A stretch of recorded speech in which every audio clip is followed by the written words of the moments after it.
Hey, what's up, everyone? My name's Lionel. I'm your host for LT Productions. You are watching I Watch You Watch. We are covering Married to Medicine. This is season 11, episode 12. I appreciate everyone for coming to my channel. Please like and share this video, and you can subscribe if you are new here, and please leave your comments below. Let's get into this episode. I don't want to be long, but I think I may be long.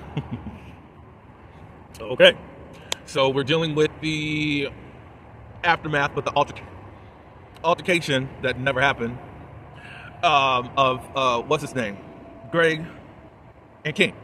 Greg and King are not Chet. At this point, it has become very volatile, if you want to say that.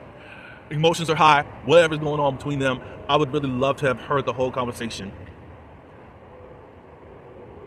Because for some reason, everyone thinks that King is this stunt queen along with Quad and doesn't know how to handle himself. Greg even tried to label him as being hood rat along with Quad and all of that, but at any given notice, you're telling somebody to shut the F up because you haven't dealt with your emotions, therapist, and your anger and your trauma, because you said that you're traumatized. I will always bring this up. You came back to a show and decided to be around a woman that traumatized you, that you're still filled with trauma, therapist. So anyways, King goes running after him. Check stops everything. Nothing happens. Nobody put their fingers on anything. We got Brownlee. She got unloosed from the shackles. Take the shackles off my feet so I can dance. I just want to praise you. I just want to praise you. She's running like a runaway slave from Phaedra to try to get to this whole situation. Brownlee was about to attack King. Quad was there to stop the situation. She wasn't trying to fight. Quad told Brownlee, go to your husband. Go to your husband. Not in a aggressive way. She was trying to calm the situation. Quad was speaking with King, said, hey, let's go take a walk. So T, I don't even want to call her T. Brownlee and Greg, they're talking, I think, with Cecil or whatever. Cecil and Simone. They were like, I knew he was like this. Look who he hang around. Anyways, those two decided that they're going to leave. Simone. Oh wait, no. Beforehand, let's go back. I forgot. Because this part is funny and quite controversial to me because a lot of y'all play with God, y'all play with the Bible, and y'all don't even make sense. So, in the midst of everything, all of a sudden, I guess Brownlee starts to break down. So Contessa and Phaedra, and I think even Mimi came around there.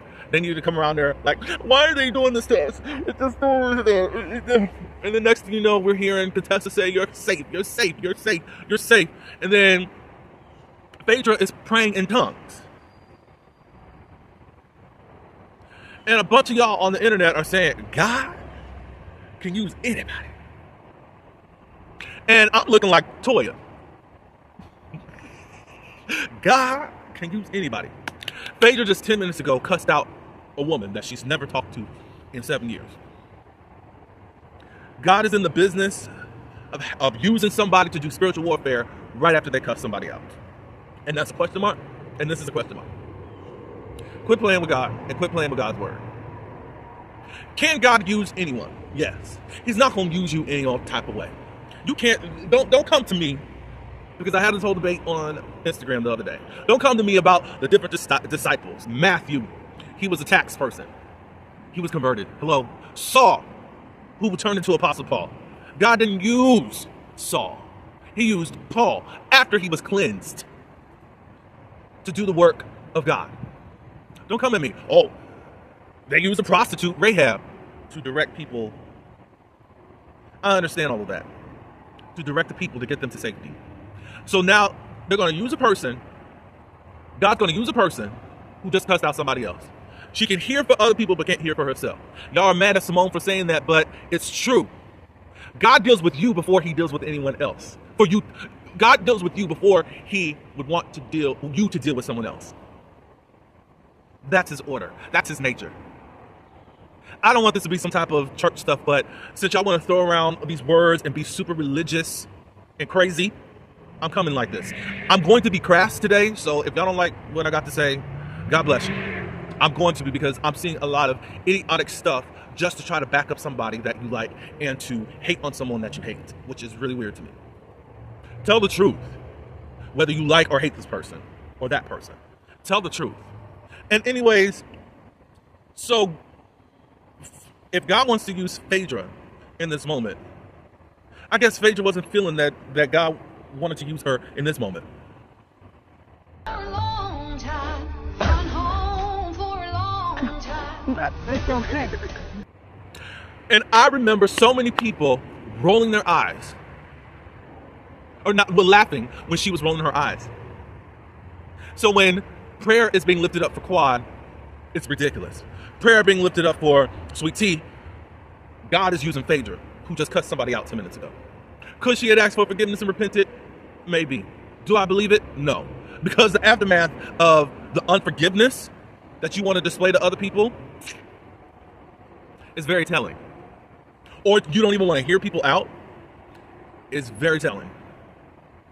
Very telling. Very telling. So, yeah, so at this point, Phaedra, Shaq, and Brownleaf and Greg, they have their own boat. Simone ordered another boat to come in for the other people to go off of. They knew it had to be separate or whatever. So Brownleaf and Greg, they said that they're going home. Phaedra said, she's cool, I'm good on that boat. I'm fine. That's what she said. Maybe she had to think and process stuff. I'll even give her that. It's just, she's not somebody that wants you to figure her out, wants to let you know how she feels about certain situations and all that good stuff. Anyway, so of course everybody's just talking and doing that and kind of going over what happened. The next morning, Dr. Jackie goes and visits Phaedra. Phaedra's leaving. She felt like Dr. Jackie, out of everyone, should have stood up for her. Dr. Jackie said, well, I was told by Heavenly that you were fine with Apollo coming. I had no clue what was going on in these situations and all that. And Phaedra, you do yourself a disservice from not... You can still give some general information, but you don't want to give any information. A, why are you on reality TV? B, why do you think people have relationships with you? Why would people want to have relationships with you and even want to try to understand you if you're not even open to at least letting someone in a little bit? You could give information without giving everything away. Like, I don't understand that. I don't understand that concept. Some reason you can know everybody else's business, but people can't know anything about your business. So she feels like this group is a mean girls that I cannot be played with. But you played with Brownleaf just last season. You brought Quad to crash her party. And just a reminder for the folks that act like Phaedra just sits on the right hand in heaven, the right seat of God, by God. Take a look at this. Come on. You alright? Yeah. Yes, ma'am. How you doing, baby? Got anybody want a penis? Okay, I don't know. You look absolutely fabulous. Thank you, baby. Hey.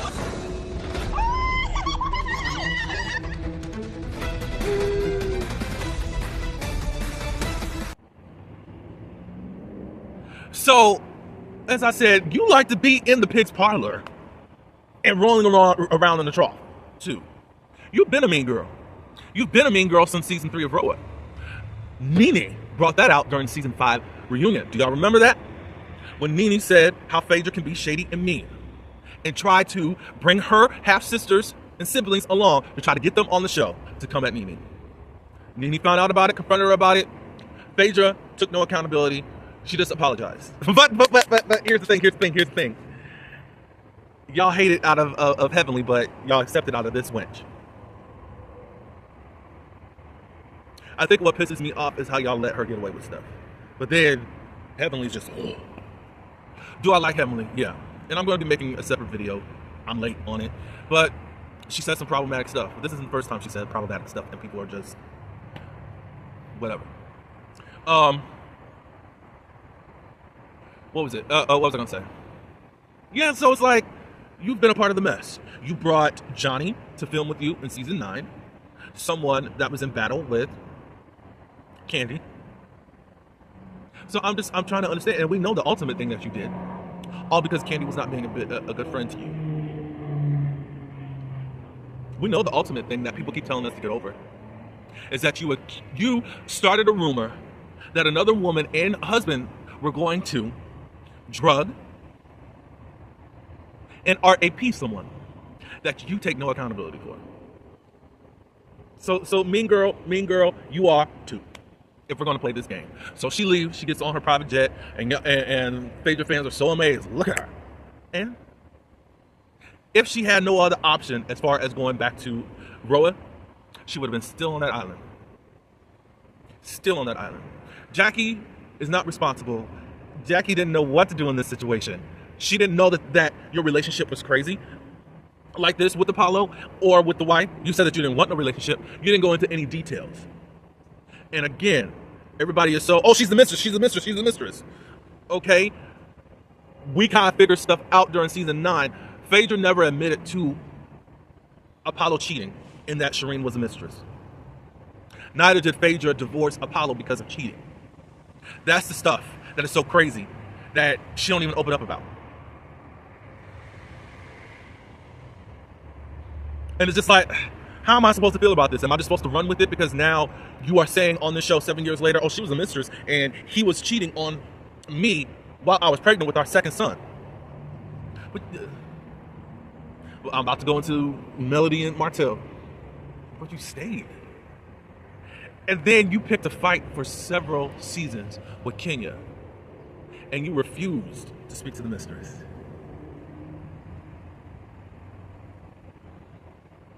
Over a lot. Do y'all see how manipulative this woman is? You refused to speak to the mistress.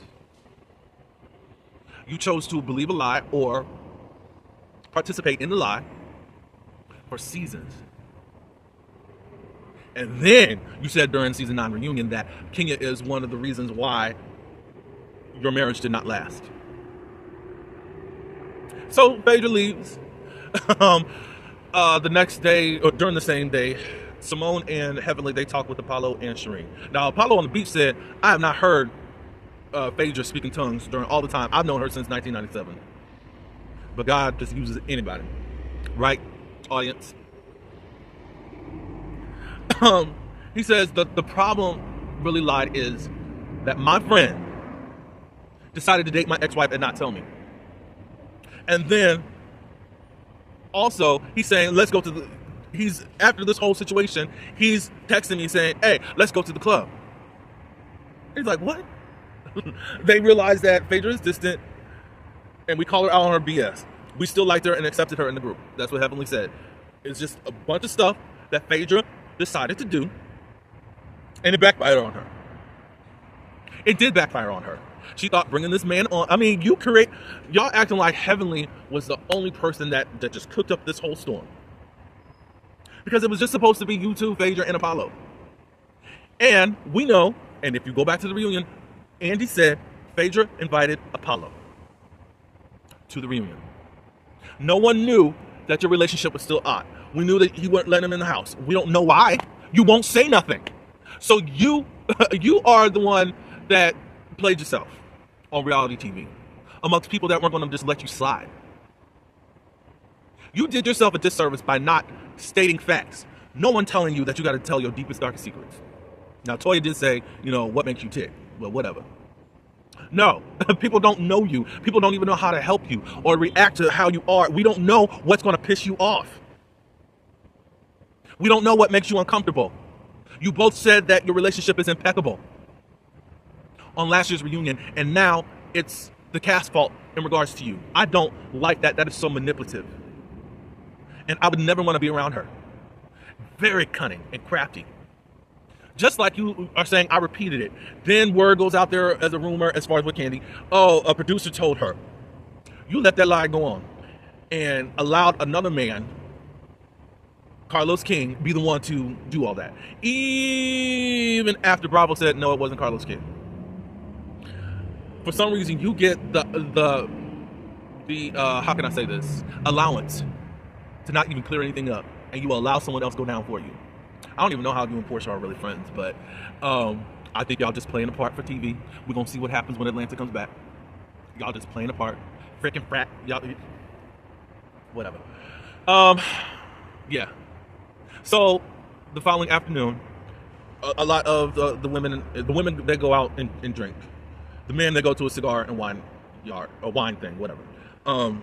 The women discussed what Phaedra had going on. Simone talked about, I never have seen so many altercations or things that were going on simultaneously. And then it was revealed that Phaedra left and she don't want to be around any of y'all. Toya said, no, around you. And she said, no, around all of us. And that we're mean girls and all that. And then Toya said, well, I can bring out my text. You thinking that Toya, she gonna brand everybody because now she's got to make a case so that she could possibly get on the show. Some people feel like she was negotiating to get back on Roa anyways during that time. I don't know when. I don't know how. Whatever. But Toya thought she was special and thought that Phaedra wanted to be around her. No. But I didn't know. See, this is the thing. I thought Quad and Phaedra were close. And now Phaedra's going around saying that Dr. Jackie should have really stepped up for her. I don't understand that. I don't understand that. But whatever, y'all. That's y'all girl. Let's see. Where was I at? Yeah, so the men, they say, they're just rehashing stuff. So later on that night is going to be the next couples therapy thing. Toya and Eugene said, look, I'm tired. I don't want to go. And I get that. I honestly feel Toya in this moment. And it's like, I don't want to bring out my stuff, and people aren't really equipped to really help me in this situation. Y'all got your own stuff going on, and it's just a mess. I get it. I'm not even going to say whatever. But Eugene said, no, let's go. Let's do this thing, So Contessa and Scott and Mimi and her husband, I forgot his name. I think it starts with a J. Anyways, they call Dr. Greg. Dr. Greg is still upset. He feels like he didn't do anything wrong to provoke King and all that good stuff. But they said that they're going Contessa wanted to make sure that they were still wanted within the group. So anyways, the couples are all dressed in yellow. Everyone looks really decent and all that good stuff. The tray from the auction for Dr. Jackie's charity makes another reappearance. And it's a lemon bowl. And everyone has to respect the person that has the bowl with the lemons. And I guess lemon's gonna make lemonade, whatever. So the question was raised in regards to bringing exes around. Dr. Jackie said, look, don't bring no ex around me. I would not be comfortable with it. Dr. Evelyn said, yeah, don't bring no ex around me, but you didn't. Dr. Mimi says, look, if exes are going to be around each other, you gotta make sure that on both parties that you have done your work. Who were you? You have to really self-examine yourself. Who were you when you entered the relationship? Who are you after the relationship? Dr. Mimi, I think it was in a confessional, or maybe whatever. She says that the exes, as far as what I see, has not done the work. And it's true. Quad, you have not done the work. You just stopped speaking to this man. Dr. G, you just stopped speaking to this man. And it's seeping over into your new relationships and even into the group. Even into the group. So, I forgot who. King did say, both parties need to do their work. He acknowledged that. I got into a debate. For some reason, they just act like Quad is just so out there. Like, there's a part of an unhealed Quad, and then there is a crier Quad. That's how she emotes. And somehow they think, oh, King gonna get tired of that. King gonna get tired of that. He can get tired of the unhealed Quad from her past relationship. But I think that he is equipped to handle her at how she emotes her emotions, which is crying and all that. He lets her get it out, while other people don't have the same patience. And I think that that's it. Some people are able to handle that. That's just like people that like to vent. They will let the person vent and it'll be okay. All he knows how to do, or what he is set up to do for Quad, is to let her say what needs to be said and then get it all out, and then things are fine. He understands her. They're on year 2 of their relationship. And it's up to him if he wants to stay or not. I think he's staying because he knows how to handle her for the most part. I don't think he's trying to fix her, though. in my opinion, but whatever. Toya gets the bowl, and she says, look, y'all don't want to be called mean girls, but we have, in this group, we have done some effed up-ish to each other throughout the years. And it needs to be fixed. And Heavenly, at that point, said, look, Toya, you said the hard stuff, and it's right, and you're right. And she said, I was wrong to bring Quad's ex around without considering Quad's feelings. And I apologize. For some reason, y'all just... Do you know how many people would not apologize? Do you know how many people are prideful? Do you know one person that y'all really lift up is Nene Leakes, and she don't apologize? She's apologized maybe one, maybe two times in her whole reality TV history. Y'all have adopted her saying, I said what I said. And you know she don't apologize for stuff. For someone who's a producer, a ghost producer, is able to admit that I went too far, it's not good enough for y'all. And maybe y'all are looking at, and I have to take into account that, okay, well, Heavenly's just going to do something. I mean, if Purveyors and Pop keep letting her, and someone said, you got to hold her accountable. Accountable how? Get her off the show. How is that going to get her to shape up? She's still a dentist. She still has a powerful business. After all of the mess that she has done, people still show up there. She's gained business since being on this show and still doing what she do. And I'll say something at the end of the season. Could Heavenly back up from all this producing? Yes. I think we need more willing participants to step up and help make a show if we're going to do all that. So, Quad, they talk about, how are we going to let everyone know that we still want them in the group. Phaedra, Greg, and Brownleaf and all that. Quad said, I was not trying to alienate y'all and throw him away and all that good stuff. Because I think Eugene said, I'm cool with him, but probably Cecil is the most closest to him or whatever, and he's still within the group or whatever. Quad said, I'm not trying to throw that away. I throw him away. I think just realizing who I am and what has gone on in the relationship should be considered. So they leave this trip or whatever. We get back home to Atlanta. Greg and Brownleaf are having a conversation. And they talk about the almost fight. He felt like if Shaq wasn't there, it was going to be the fight of the death. And Sweet Tea said, I don't think it was going to be like that. And then he says, how do you know? Do you know him? She said, no, but I don't think that it would have been that bad. I'm here. And he's like, you're here? What does that mean? What that got to do with anything? You're a woman. And she said, well, I'm military trained. And I've been trained to be around men and women. So that's no hard thing for me. And how chauvinistic and misogynist that Greg was displaying to her. Like, you're just a woman. You're just saying all this. You couldn't do all this. And you're just saying a lot of ignorant stuff. And she's like, no, I'm not saying it. Here's the thing. Do I get a little bit about what Greg is talking about? Okay, well, you're a woman. How are you just going to fight a man? True. Possibly. He has more strength. That don't mean that Sweet Tea don't have enough strength to help at least de-escalate the situation, maybe pull the man off or whatever. I don't think that she's going to go into mortal combat with the man. But you're acting like she's less than and can't do nothing. But you less than or you would have been running away, dude. So he wants to just end the conversation because she's saying all this ignorant stuff, and he walks upstairs. And T ends up following him and saying, like, what's going on? It's your fault. What is it my fault? It ain't my fault. If you wouldn't say stupid-ish, I wouldn't be responding that way. Gaslighting and manipulation 101. Abuse 101. I don't care what y'all got to say. Quad had a tweet, and she said, I know this all too well. Quad's been saying this from the whole trip, even on the show. I know this too well. He has not changed. She even poured her heart out to Brownleaf, and her prayers are with her. Some of y'all said, y'all need to leave it alone. You need to work on your own relationship. Black people are, as I said on social media, are very accustomed to abuse. I feel like it has something to do with the slavery, because during there, you just had to take the abuse and shut up about it. Y'all adopted that system over into the black community.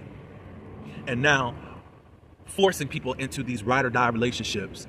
It don't matter if he's knocking you upside your head, giving you black eyes, unaliving children inside of you, dragging you across the floor, giving you bloody lips.